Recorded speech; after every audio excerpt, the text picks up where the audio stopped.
Complication, പക്ഷെ means concept clear ആയ വളരെ സിമ്പിളായിട്ട് ചെയ്യാൻ പറ്റുന്ന പ്രോബ്ലം ആണ്. ഓക്കെ, ഇത് കഴിഞ്ഞ സപ്ലിയിൽ ചോദിച്ച സെയിം ക്വസ്റ്റ്യൻ തന്നെയാണ് ചെയ്യാൻ പോകുന്നത്. So write down the question. പെട്ടെന്ന് വേണേ. Write down this question. A shaft is supported by two bearings. Placed 1 meter apart. A 600 mm diameter pulley is mounted at a distance 300 mm to the right of left-hand bearing, and this drives a pulley directly below it with the help of a belt having a maximum tension 2.25 kilonewton. Another pulley, 400 mm diameter, is placed 200 mm to the left of right-hand bearing and is driven with the help of an electric motor and belt, which is placed horizontally to the right. Angle of contact for both the pulleys is 180 degree and Poisson's ratio is 0.24. Determine the suitable diameter for a solid shaft allowing the working stress of 63 megapascal in tension and 42 megapascal in shear for the material of the shaft. Assume that the torque on one pulley is equal to that on the other pulley.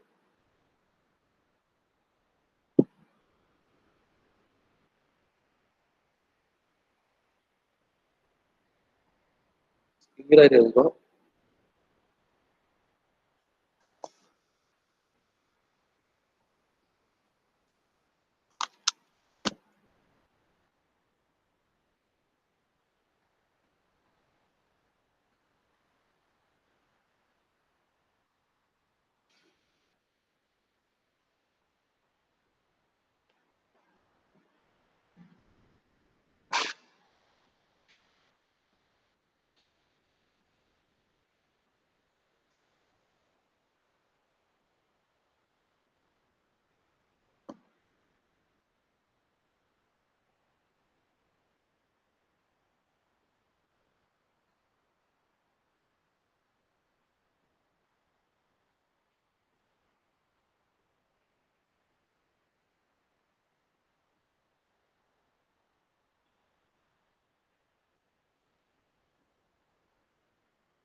അയ്യോ,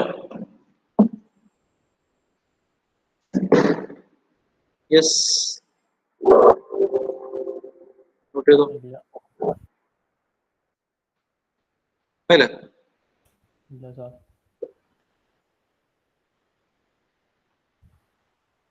അതോ കഴിഞ്ഞില്ല. കഴിഞ്ഞില്ലേ? ഇല്ല.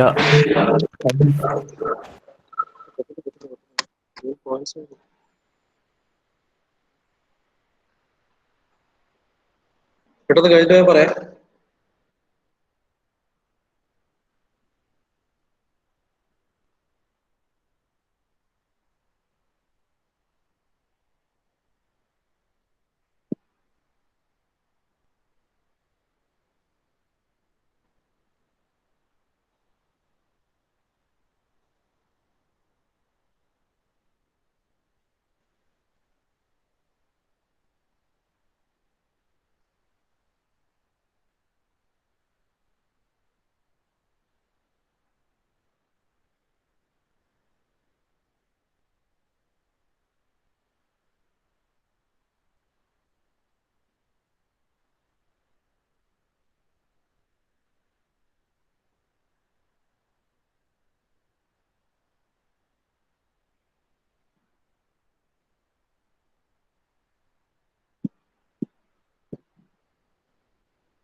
അല്ലേ? ആ ഇനി ഇവിടെ ശ്രദ്ധിക്കാം, ഇതുപോലെയാണ് ക്വസ്റ്റ്യൻ ഉണ്ടാവുക. കംപ്ലീറ്റ് A to Z കാര്യങ്ങൾ നമ്മൾ തന്നെ ചെയ്യണം, ഇൻക്ലൂഡിംഗ് ദ ഡയഗ്രാം. ഓക്കെ, അപ്പൊ എങ്ങനെയാണ് ഡയഗ്രാം പ്ലോട്ട് ചെയ്യാമെന്നുള്ളതിൽ നമുക്ക് തുടങ്ങാം. Okay, so the question, a shaft is supported by two bearings. Yes, ഒരു shaft it is supported by two bearings placed 1 meter apart. Yes, placed 1 meter apart. No, okay. So this is placed 1 meter apart. A 600 mm diameter pulley is mounted at a distance 300 mm to the right of left hand bearing. Okay. ഇപ്പം റൈറ്റും ലെഫ്റ്റും ഇതിലൊരു confusion ഉണ്ടാകുന്ന കാര്യമാണ്. എന്ന് വെച്ചാൽ വേണമെങ്കിൽ നമ്മുടെ സ്ക്രീനിന്റെ left എന്നുള്ള രീതിയിൽ എടുക്കാം, അല്ലെങ്കിൽ നമ്മുടെ ലെഫ്റ്റ് എന്നുള്ള രീതിയിൽ വേണമെങ്കിൽ എടുക്കാം. അതിനെ കൊണ്ട് ഒരു പ്രശ്നമില്ല. ആകെ കാര്യം എന്ന് പറഞ്ഞാൽ നമ്മൾ സോൾവ് ചെയ്യുമ്പം രണ്ടും അതുപോലെ തന്നെ, എന്ന് വെച്ചാൽ എവിടെയാണോ എടുക്കുന്നത് ആ കറസ്പോണ്ടിങ് പോയിന്റ് തന്നെ കിട്ടും. വാല്യൂ സെയിം ആയിരിക്കും, എടുക്കുന്ന പോയിന്റിൽ മാത്രമേ ഡിഫറൻസ് വരുള്ളൂ. ഓക്കെ, അപ്പൊ അത് ഏത് തരത്തിലും എടുക്കാം, അത് ഇറ്റ്സ് യുവർ ചോയ്സ്. ഓക്കെ, കാരണം അത് എക്സാക്ട്ലി പറയുന്നില്ല സ്ക്രീനിന്റെ ആണോ അല്ല നമ്മൾ എഴുതുന്ന ഒരാളുടെ ആണോ. നമുക്കിപ്പോ എന്റെ ലെഫ്റ്റ് എന്നുള്ള രീതിയിൽ നമുക്ക് കൺസിഡർ ചെയ്ത് നമുക്ക് മുന്നോട്ടേക്ക് പോകാം, അല്ലെങ്കിൽ നമ്മൾ എഴുതുന്ന ഓരോരുത്തരുടെയും ലെഫ്റ്റ് എന്നുള്ള രീതിയിൽ കൺസിഡർ ചെയ്ത് പോകാം. ഓക്കെ, നമ്മളെ ലെഫ്റ്റ് ഹാൻഡിൽ എവിടെയാണോ ആ ലെഫ്റ്റ് ഹാൻഡ് എഴുതാം. This is the left portion and this one is the right portion. Okay, ആ രീതിയിൽ എടുക്കാം. ഇപ്പൊ ക്വസ്റ്റ്യൻ ഇങ്ങനെ പറയുന്നത്, 600 mm diameter pulley is mounted at a distance 300 mm to the right of left hand bearing. Okay, left hand bearing the right side leg, right? So ഇവിടെ ഉള്ളത് it is a 600 mm diameter pulley, right? 600 mm diameter pulley. Most isometric view വരക്കാൻ പറ്റുമോ നോക്കാം.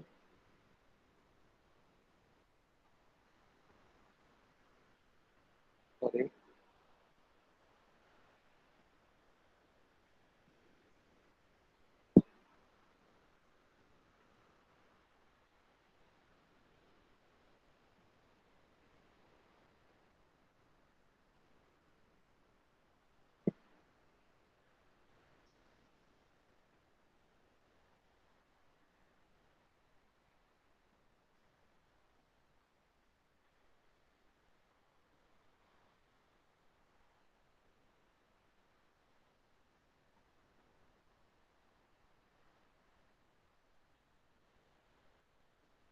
Okay, so 600 mm.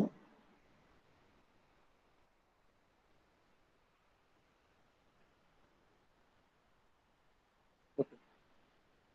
Most right, 600 mm diameter pulley is mounted at a distance 300 mm. Okay, ഇതിന്റെ centre point ഇതാണെങ്കിൽ at 300 mm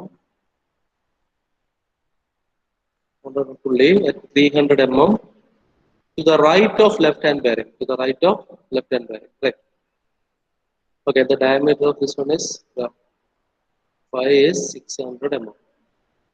Okay, and this pulley, and this drives a pulley directly below it with the help of belt. Okay, അപ്പൊ ഇതിന്ന് connection എടുത്തേക്ക് പോകുന്നത് താഴത്തേക്കാണ് പോകുന്നത് അല്ലെ? As per the question എന്താ ചെയ്യുന്നത്, ഇവിടുന്ന് ബെൽറ്റ് വരികയാണ് താഴേക്ക്, രണ്ട് ഭാഗത്തുനിന്നും belt വരണം ബോട്ടം ഡയറക്ഷനിലേക്ക്. And this is making a pulley at the bottom അല്ലെ? എന്താ പറയുക, 600 mm diameter pulley is mounted at a distance 300 mm, at a distance 300 mm to the right of the left hand bearing, and this drives a pulley directly below it with the help of a belt, right? It is driving a pulley directly below it. അപ്പോൾ ഇവിടെ ഒരു pulley ഉണ്ട്, right? ആണ് condition, right? You have a pulley അല്ല, താഴെ ഒരു pulley ഉണ്ട്, ഇതാണ് കണക്ട് ചെയ്തിരിക്കുന്നത് ബെൽറ്റിൽ, right?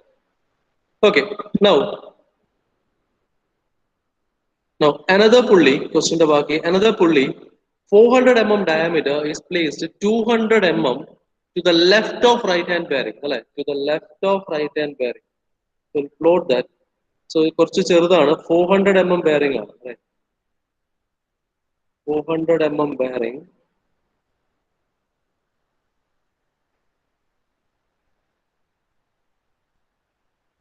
Okay, so you have a 400 mm bearing which is placed at a distance 200 mm from the left of right hand bearing, right?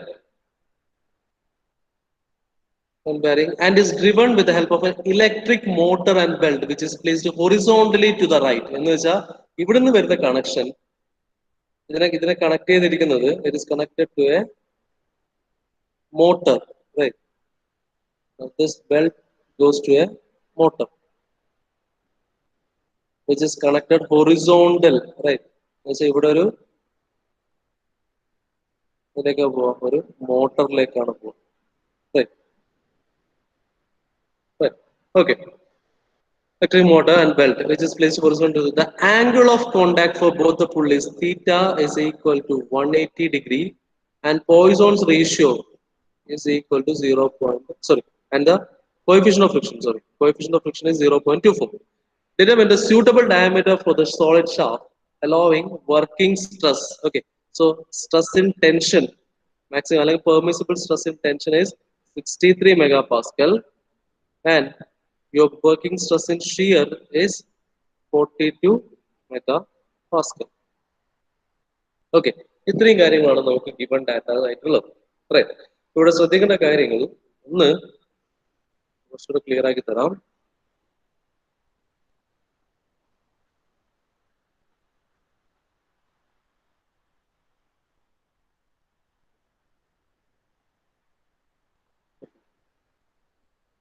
Dimensions ഒന്ന് clear ആക്കാം.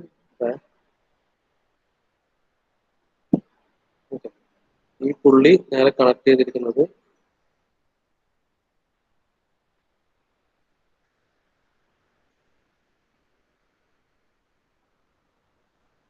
sorry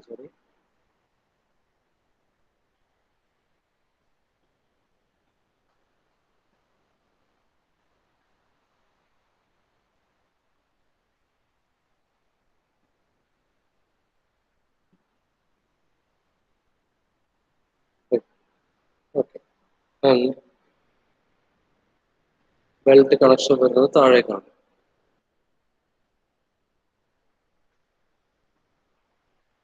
right? ഇതിന് ഔട്ട്പുട്ടും വരും, right? Okay, now distance mark ചെയ്യാം. So as per the question, bearings are at a distance 1 meter. Here a distance it is 200 mm. ഇവിടുന്ന് ഇവിടെ വരെയുള്ള center distance is 300 mm. Okay, ഇത്രയാണ് കാര്യം. ഇത് ക്ലിയർ ആണോ? ഡയഗ്രാം ഇത്രയും നമ്മൾ ഇതുവരെ ചെയ്ത കാര്യങ്ങൾ, രണ്ട് ബെയറിംഗ്സ് ആണ്, രണ്ടെങ്കിലും ബെയറിംഗ്സ് ഒന്നും. ഓക്കെ, ഇത്രയാണ് കാര്യങ്ങൾ വന്നത്. ഒരു ഷാഫ്റ്റ് ഉണ്ട്, ഷാഫ്റ്റിന്റെ മുകളിൽ രണ്ട് പുള്ളിയുണ്ട്. അപ്പോൾ ആസ് പെർ ദ ക്വസ്റ്റ്യൻ പറയുന്നത് ഈ 600 mm പുള്ളിനെ എന്ത് ചെയ്തിരിക്കുന്നത്, അത് കണക്ട് ചെയ്തിരിക്കുന്നത് താഴത്തേക്കാണ്. എന്ന് വെച്ചാൽ ബോട്ടം വേറൊരു പുള്ളിയിലേക്കാണ് കണക്ട് ചെയ്തിരിക്കുന്നത്. സിമിലർലി സെക്കൻഡ് പുള്ളി, ഈ ഒരു pulley it is first one, second പുള്ളിയാണ് എടുക്കുകയാണെങ്കിൽ it is connected to a motor, right? And that is in horizontal condition. എന്ന് വെച്ചാൽ മോട്ടർ ഇവിടെ റൊട്ടേറ്റ് ചെയ്യും. മോട്ടർ റൊട്ടേറ്റ് ചെയ്യുന്ന സമയത്ത് എന്താവും, ഫസ്റ്റ് ഷാഫ്റ്റ് റൊട്ടേറ്റ് ചെയ്യും, അല്ല ഫസ്റ്റ് പുള്ളി റൊട്ടേറ്റ് ചെയ്യും, ഷാഫ്റ്റ് റൊട്ടേറ്റ് ചെയ്യും, and the motion is transferred to this one, right? And this one will rotate and this motion is transferred to the next one, right? And this goes on. ഇതാണ് ഇവിടുത്തെ system, right? And ഇവിടെ തന്നിരിക്കുന്ന ഒരു input value കൂടെ ഉണ്ട്, നമ്മളിവിടെ മിസ്സാക്കിയ ഒരു input value, and that is the tension, right? So first beltന്റെ കേസിൽ the belt is having a maximum tension ഇവിടെ maximum tension will take it as T1, അല്ലെ? It is 2.25 kilonewton. Similarly T2 ഉണ്ട്, തന്നിട്ടില്ല. ഇനി ഇതിന്റെ കേസിൽ നമുക്ക് എടുക്കാം, ഇത് ഈ ഒരു ഡയറക്ഷൻ റൊട്ടേറ്റ് ചെയ്യുന്നത്, you'll have T3 and T4. Let this be T3 and T4. That goes with the tensions. Okay, ഇതാണ് given condition, നമ്മുടെ given question എന്ന് പറയുന്നത് ഇതാണ്. ഇത് ക്ലിയർ ആണോ ഡയഗ്രാം?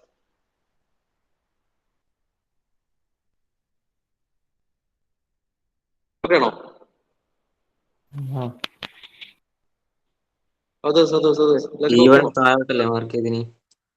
എന്താണ് പറഞ്ഞു? T1 താഴോട്ടല്ലേ മാർക്ക് ചെയ്തിട്ടുള്ളത്? T1 താഴേക്ക്. അപ്പോ അപ്പർ സൈഡ് അല്ലേ വരുക മാക്സിമം ടെൻഷൻ? റൊട്ടേഷൻ നോക്കിയിട്ട് ഞാൻ ശ്രദ്ധിച്ചിട്ടില്ല. Anti clockwise. യെസ്, മറ്റേ സൈഡിൽ വരാം. എക്സാക്ട്ലി. ഓക്കെ, അത് നോക്കാം. പക്ഷെ അത് എവിടെ വരച്ചാലും പ്രശ്നമില്ല, വരച്ച് കൂട്ടലും കുഴപ്പമില്ല എന്നുള്ളല്ലേ? എങ്ങനെ അത് എവിടെ വെക്കുന്നതെന്ന് നോക്കിട്ട് പ്രോബ്ലം ചെയ്യുമ്പോൾ എന്താ എവിടെ വരക്കുന്നു എന്നുള്ളത് ഇമ്പോർട്ടൻസ് ഉണ്ട്. T1 ഇത് ഇങ്ങനെയാണ് റൊട്ടേറ്റ് ആവുന്നത്. അപ്പൊ ഇത് തന്നെയാണ് T1 2.25 കിലോ ന്യൂട്ടൺ. T1 അവിടെ തന്നെ ഉള്ളത്. ഈ ഒരു പ്രോബ്ലത്തിൽ നമുക്ക് അല്ല എന്നാലും വേണം നമ്മൾ മാർക്ക് ചെയ്യുമ്പോൾ എല്ലാം കറക്റ്റ് ആയിട്ട് മാർക്ക് ചെയ്യണം. ഓക്കെ, പ്രോബ്ലത്തിൽ എത്രത്തോളം ഇമ്പോർട്ടൻസ് വരുന്നെങ്കിലും മാർക്ക് ചെയ്യുമ്പോൾ അത് പ്രോപ്പർ ആയിട്ട് തന്നെ മാർക്ക് ചെയ്യാം. Right, T1 is your maximum tension, so take T1 correct ആയിട്ട് റൊട്ടേഷൻ മാർക്ക് ചെയ്തിട്ടുണ്ടെങ്കിൽ ആ റൊട്ടേഷൻ ബേസ് ചെയ്ത് തന്നെ ചെയ്യാം. റൊട്ടേഷൻ മാർക്ക് ചെയ്യുക, കാരണം ഇതെല്ലാം നമുക്ക് പിന്നീട് ആവശ്യം വരും. കറക്റ്റ് ആയിട്ട് ഇത് അതേപോലെ പാലിച്ചിട്ട് പോകുന്നത് ഏറ്റവും നല്ല. റൊട്ടേഷൻ എങ്ങനെയാണെന്നൊന്നും ക്വസ്റ്റ്യൻ തരുന്നില്ല, ഇതെല്ലാം നമ്മൾ വരയ്ക്കുന്നതാണ്.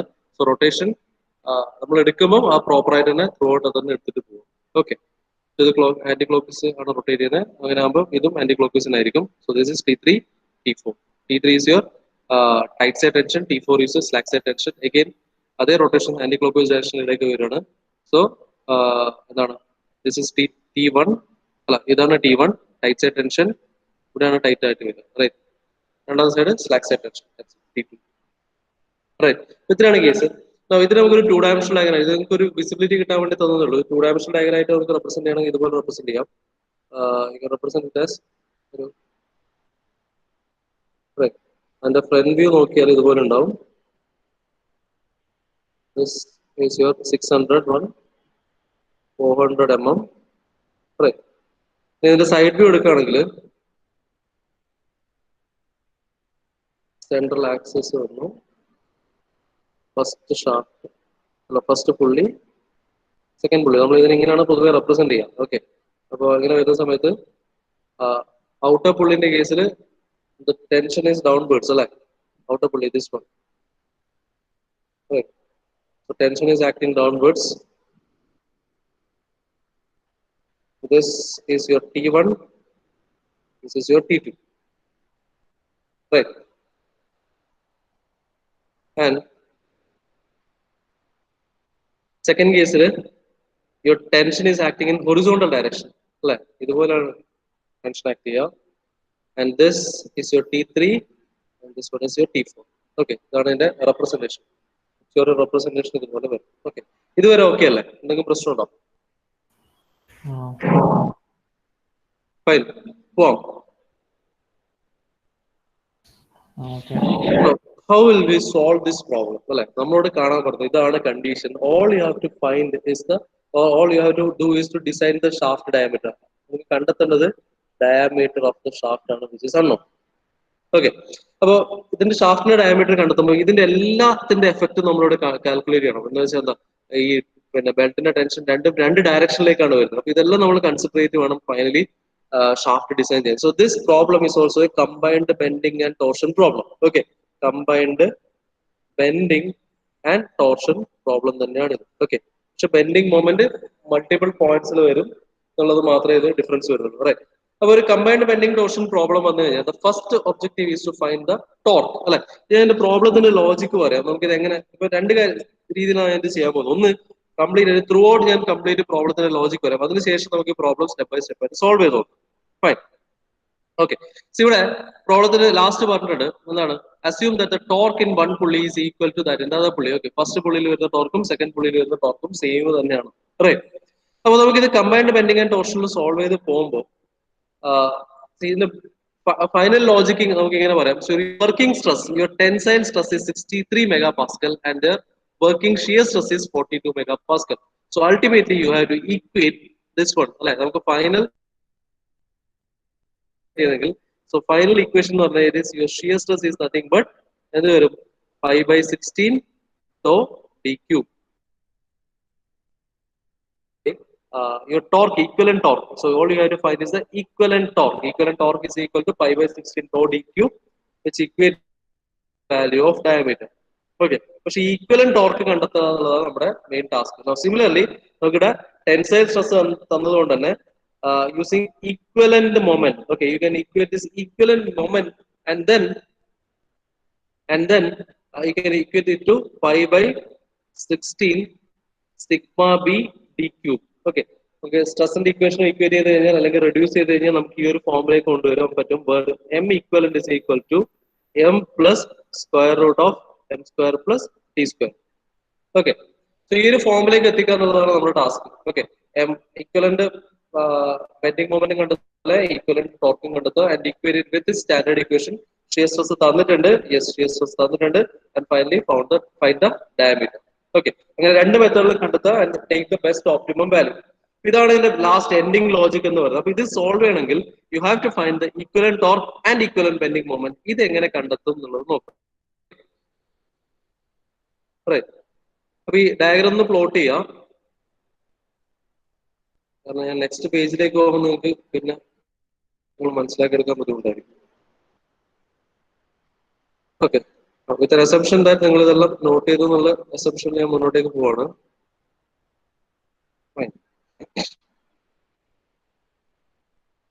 ഓക്കെ, നമുക്ക് ആദ്യം ടോർക്ക് കണ്ടുപിടിക്കാം. ഓക്കെ, ടോർക്ക് കണ്ടെത്താൻ നമുക്ക് ഡയറക്റ്റ് ആയിട്ട് ഇതിൽ ക്വസ്റ്റനിൽ ടോർക്ക് തന്നിട്ടില്ല, അതുപോലെ എത്ര പവർ ട്രാൻസ്മിറ്റ് ചെയ്യുന്നതൊന്നും പറഞ്ഞിട്ടില്ല. പവറും ആർ പി എം തന്നിട്ടുണ്ടെങ്കിൽ you can directly find the torque. മോട്ടറിന്റെ പവർ ആർ പി എം ഒന്നും തന്നിട്ടില്ല. പകരം നമുക്ക് തന്നിരിക്കുന്നത് എല്ലാത്തിന്റെയും ടെൻഷൻ വാല്യൂസ് ആണ്. റൈറ്റ്, നൗ ഇവിടെ ഒരു ഹിന്റ് നമുക്ക് തന്നിട്ടില്ല. This T1 value is given. Right, now so you can find the torque using this equation. That is, your torque is nothing but T1 minus T2 into R will give you T1 തന്നിട്ടുണ്ട്, T2 തന്നിട്ടില്ല. അല്ലെ, അപ്പോഴാണ് നമ്മൾ അടുത്ത equation നമുക്ക് ഉപകാരപ്പെടുക. എന്താ? T1 by T2 for the fully belt system, your tension T1 by T2 is nothing but E raised to mu theta. Right, therefore your T1, or you can say that 2.3 log T1 by T2 is equal to mu theta. Mu value തന്നിട്ടുണ്ട്, theta value തന്നിട്ടുണ്ട്. Substitute the values and find the relationship between T1 and T2. Okay, once you find the relationship between T1 and T2, substitute these two over here and find the value of torque. Okay, T1 T2 relationship കിട്ടിക്കഴിഞ്ഞാൽ T1 നമുക്കറിയാം, സുഖമായിട്ട് T2 value കണ്ടെത്താം. So T2 കിട്ടിക്കഴിഞ്ഞാൽ you can substitute the value over here and find the torque. Okay, and as per the question, the torque acting is same throughout this section. രണ്ട് പുള്ളിലും same torque തന്നെയാണ് വരിക. Okay, so using this torque value, we'll be finding out T3 and T4. Okay, T3 and T4 ഇതും അതുപോലെ തന്നെ ഈ രണ്ട് equation base ചെയ്തിട്ട്, that is your T1 T3 minus, based on this equation, that is T3 minus T4 into R will give you the torque T, and again T3 by T4 is equal to E raised to mu theta. Okay, using these two relations you will find the tensions T3 and T4, again T1 and T2. Okay, ഇതാണ് ഇതിലെ act ചെയ്യുന്ന loading conditions. Okay, right, clear ആണോ? ഇത് എന്താ ചെയ്യുന്നത്? അല്ല, confused ആണോ? ഇന്നലെ എല്ലാരും മറുപടി വേണം. ഇത് ഷുവർ ക്വസ്റ്റൻ ആണ്, എസ്ഐ ക്വസ്റ്റൻ ആണ്. കൂടെ ഉണ്ടോ? കിളി പോയോ, ഉറക്കം വന്നോ, എന്താ അവസ്ഥ?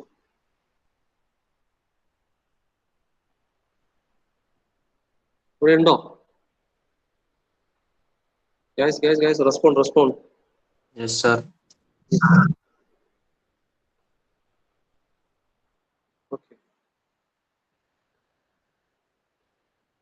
ഒന്നുകൂടെ പറ. ഓക്കെ, സ്റ്റെപ്പ് ബൈ സ്റ്റെപ്പ് ആയിട്ട് ഒന്നുകൂടെ പറയാം.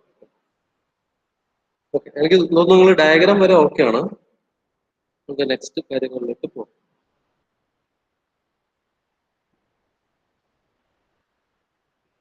Okay, so here, see, your main objective here is to find the equivalent bending moment and equivalent torque.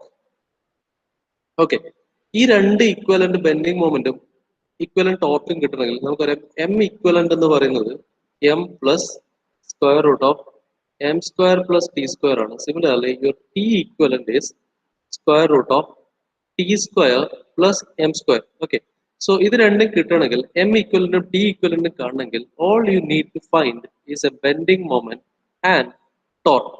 ഇത് രണ്ടും കിട്ടിയാലും മാത്രമേ നമുക്ക് ഈക്വലന്റ് ബെൻഡിങ് മൊമെന്റ് കണ്ടെത്താൻ പറ്റുള്ളൂ. റൈറ്റ്, അപ്പൊ നമുക്ക് ബെൻഡിങ് മൊമെന്റും ടോർക്കും കണ്ടുപിടിക്കാൻ നോക്കാം. Okay, so the first step will be finding out the torque. Torque കിട്ടണമെങ്കിൽ ടോർക്ക് കണ്ടുപിടിക്കണം. അതുപോലെ തന്നെ your very next step is to find the tension. Okay, അല്ലെങ്കിൽ ഇതിന്റെ പ്രൊസീജിയർ ജനറലൈസ്ഡ് പ്രൊസീജിയർ ആയിട്ട് നമ്മൾ ഇതിനെ കൊടുക്കുകയാണെങ്കിൽ generalised procedure for solving the problem പറയുകയാണെങ്കിൽ your first objective is to determine the tensions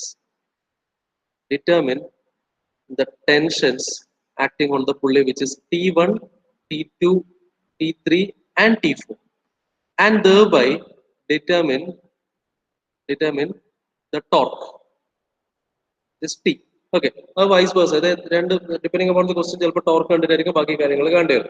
കാരണം ഈ ടെൻഷൻസ് എല്ലാം കിട്ടിക്കഴിഞ്ഞാൽ മാത്രമേ ഓരോ പോയിന്റിൽ ആക്ട് ചെയ്യുന്ന ലോഡും നമുക്ക് കണ്ടെത്താൻ പറ്റുള്ളൂ. ബിക്കോസ് ഈ ഒരു പോയിന്റിൽ ആക്ട് ചെയ്യുന്ന Lord is the sum of T1 and T2. ഈ ഒരു കേസിലാണ് T3 and T4 സം ആയിരിക്കും അവിടെ ആക്ട് ചെയ്യുന്ന total load. Fine. Now, okay, let us start with the first step, which is determination of torque. Okay, ഇവിടെ അല്ലെങ്കിൽ determination of the tension. Okay, നമുക്ക് tensions കാണാം. നമ്മൾ ഫസ്റ്റ് സ്റ്റെപ്പ് ആയിട്ട് tension കാണാം. ഓക്കെ, thereby ടെൻഷൻ ബേസ് ചെയ്തിട്ട് നമുക്ക് torque കണ്ടുപിടിക്കാം. ഓക്കെ, അപ്പൊ നമുക്ക് ഇവിടെ ഫസ്റ്റ് പുള്ളിന്റെ കേസിലാണ് ആ കൂടെ ഒരു ഹിന്റ് തന്നിട്ടില്ല. എന്താണ്? T1 ടോർക്ക് തന്നിട്ടുണ്ട്. T1 വാല്യൂ ഗിവൺ ആണ്. T2 കൂടെ കണ്ടുപിടിച്ച് കഴിഞ്ഞാൽ എനിക്ക് അവിടുത്തെ ടോർക്ക് കാണാം. കാരണം റേഡിയസ് ഇവിടെ തന്നിട്ടാണ്, ഗിവൺ വാല്യൂ ആണ്. റേഡിയസ് ഡയമീറ്റർ തന്നിട്ടുണ്ട്, റേഡിയസ് അതിൽ നിന്ന് കിട്ടും. Right. So let us first of all find out the tension. നമുക്ക് ടെൻഷൻ തന്നെ തുടങ്ങാം, ഒരു കൺഫ്യൂഷൻ വേണ്ട. As a first step will be determining the tensions. Okay, tensions. Okay, so we have the relationship that is your T1 by T2 is equal to e raised to mu theta. So using this relationship, നമുക്ക് എന്ത് കിട്ടും? You will get a relationship between T1 and T2, അല്ലെ? So ഇതിനെ expand ചെയ്യുകയാണെങ്കിൽ 2.3 log T1 by T2 is equal to mu theta എന്ന് കിട്ടും. So your mu value is given, theta value is given. Theta value ശ്രദ്ധിക്കേണ്ടത്, take it in radians. Okay, take the value in radians and multiply with the mu value, and then find a relationship between T1 and T2. T1 is equal to something into T2 എന്ന് കിട്ടും. Right. Now your T1 value is already given. എത്ര? 2.25 kilonewton. 2.25 kilonewton. Substitute the value and find the value for T2. Okay. ഇതോടുകൂടി you will get the value T1 and T2 രണ്ട് tension വാല്യൂസും കിട്ടും. Correct. Now once you find out this T1 and T2, you can determine the torque, because your torque T is given by T1 minus T2 into radius R. T1 അറിയാം, T2 അറിയാം, radius അറിയാം. You can find the torque T. Fine. ഇനി കാണേണ്ടത് will be determining your tension T3 and T4. T3 and T4 കിട്ടാൻ ഒരു relationship എന്താണ്? T is the same torque T. Okay, is nothing but T3 minus T4 into radius, corresponding radius at the point. ഈ ഒരു point നമുക്ക് name ചെയ്യാം. This be A, B, C and D എന്ന് കൊടുക്കാം. Okay, അങ്ങനെയാണെങ്കിൽ radius at D, ഇത് radius at C. Okay, so again about substituting this value, torque നമുക്കറിയാം, T3 and T4 അറിയില്ല. Substitute ചെയ്ത് കഴിഞ്ഞാൽ you will get a relationship between T3 and T4. T3 is equal to something into T4 എന്ന് കിട്ടും. Again, there is one more equation, that is T3 by T4 is equal to e raised to mu theta. So substitute the values and solve it. You will get the value for T3 and you will get the value for T4. Okay, then solve it, you will get you can determine the value of tension. Clear ആണോ? ചെയ്യേണ്ട procedure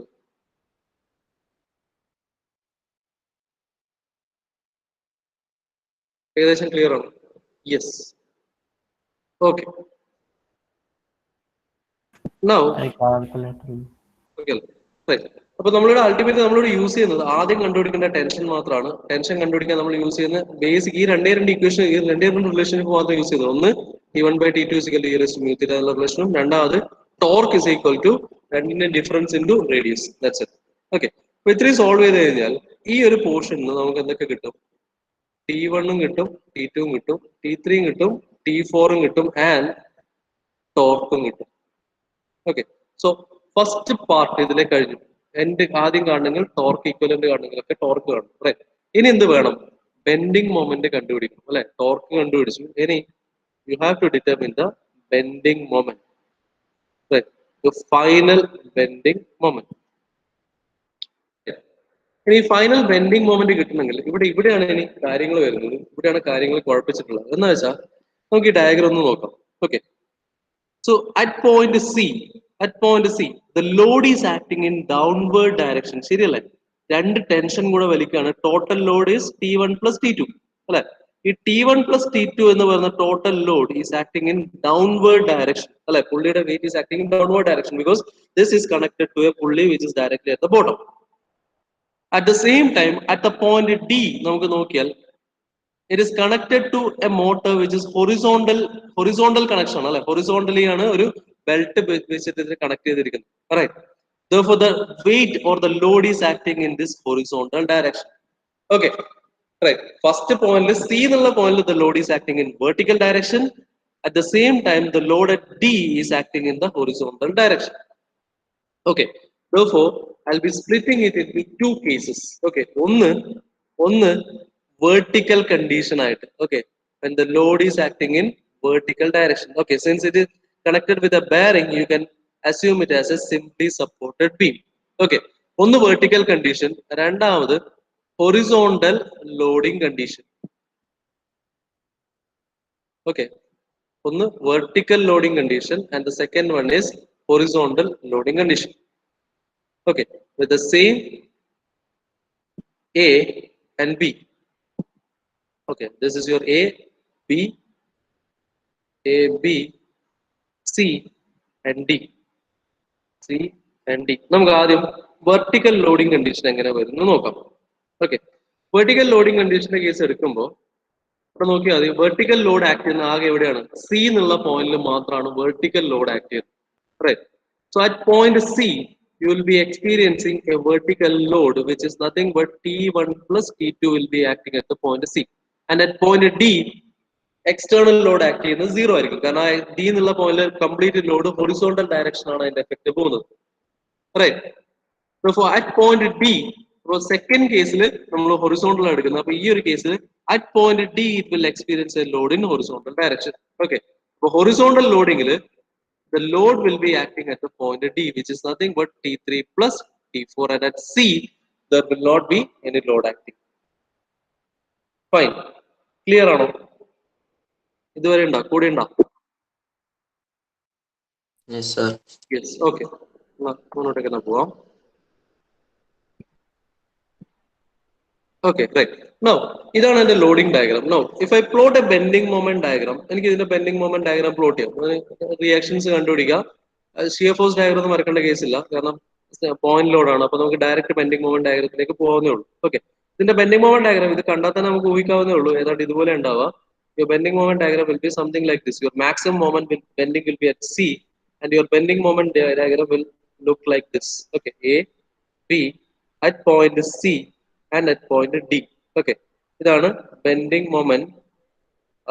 എന്താണ് bending moment vertical at C.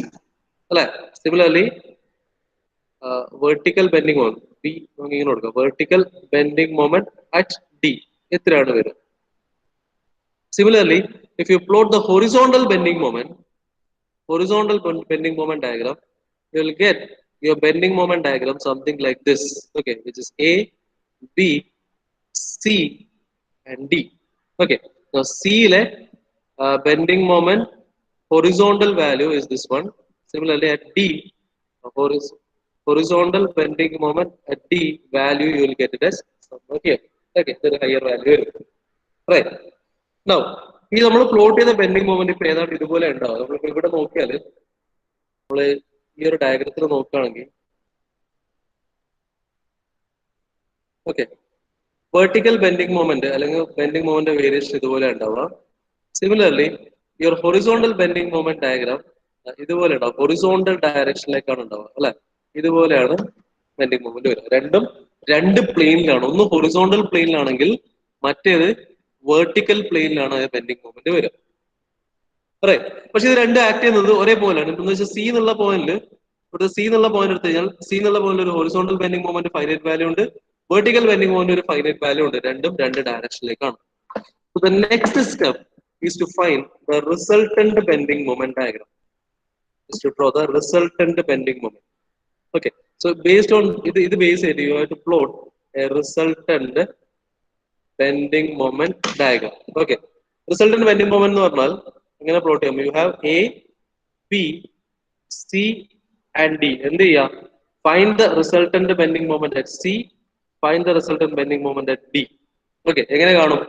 Bending resultant bending moment at C എന്ന് പറഞ്ഞാൽ it is nothing but square root of horizontal bending moment at C the whole square plus vertical bending moment at C the whole square. എന്ന് വെച്ചാൽ ഈ value ഈ ഒരു value the square plus ഈ ഒരു വാല്യൂടെ square അതിന്റെ സ്ക്വയർ റൂട്ട് എടുത്തു കഴിഞ്ഞാൽ you will get the resultant bending moment at C, and similarly resultant bending moment at D is equal to square root of horizontal bending moment at D the whole square plus vertical bending moment at D the whole square. Okay, so you'll get the value somewhere here and plot the resultant bending moment diagram.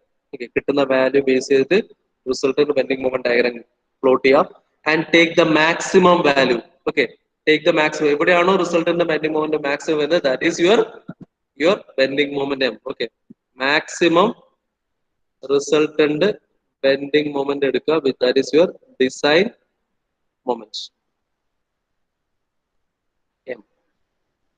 Okay, ഇത്രേ ചെയ്തിട്ടുള്ളൂ. Vertical load നമ്മൾ കണ്ടെത്തുക, tension base ചെയ്ത് vertical load കിട്ടുക, അതേപോലെ horizontal load കണ്ടുപിടിക്കുക. Vertical ലോഡിന് corresponding ആയിട്ടുള്ള plot vertical bending movement diagram, horizontal വാല്യൂസിന് കറസ്പോണ്ടിങ് ആയിട്ട് plot horizontal bending movement diagram. ഇത് രണ്ടും ഏതാണ്ട് ഇതുപോലെ ഉണ്ടാവും. ഹൊറിസോണ്ടൽ ബെൻഡിങ് മൂവ്മെന്റ് ഇവിടെ ഇങ്ങനെയാണ് ഉണ്ടാവുക. ഇതിന്റെ റിസൾട്ടന്റ് വാല്യൂ എടുക്കുക, രണ്ട് ഡയറക്ഷനിലേക്കാണ്. അപ്പൊ അതുകൊണ്ട് തന്നെ എന്ത് ചെയ്യുക, ഇതിന്റെ റിസൾട്ടന്റ് വാല്യൂ എടുക്കുക. Resultant bending movement diagram plot ചെയ്യുക and take the value. Check. ഇത് ചെക്ക് ചെയ്യുക, സിയിലാണോ മാക്സിമം ബെൻഡിങ് മൂവ്മെന്റ് വരിക, ഡിയിലാണോ ചെക്ക് ചെയ്യുക. ടേക്ക് ദ വാല്യൂ, ഏതാണ് മാക്സിമം വരുന്നത് വെച്ചാൽ ആ വാല്യൂ സെലക്ട് ചെയ്യുക. Now this is your bending moment M. Okay, so substitute the value over here and find the equivalent bending moment and equivalent torque.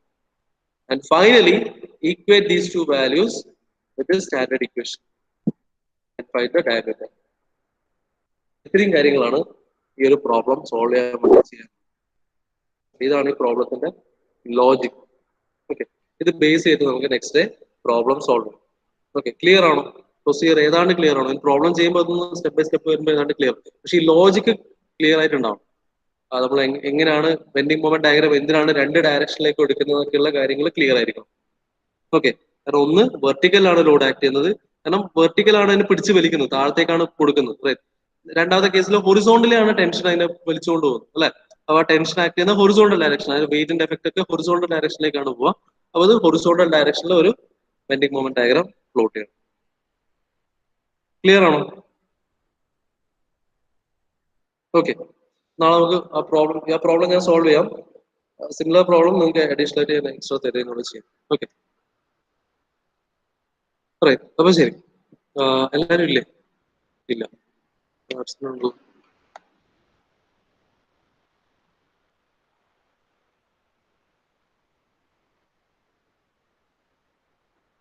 ഒരു absent.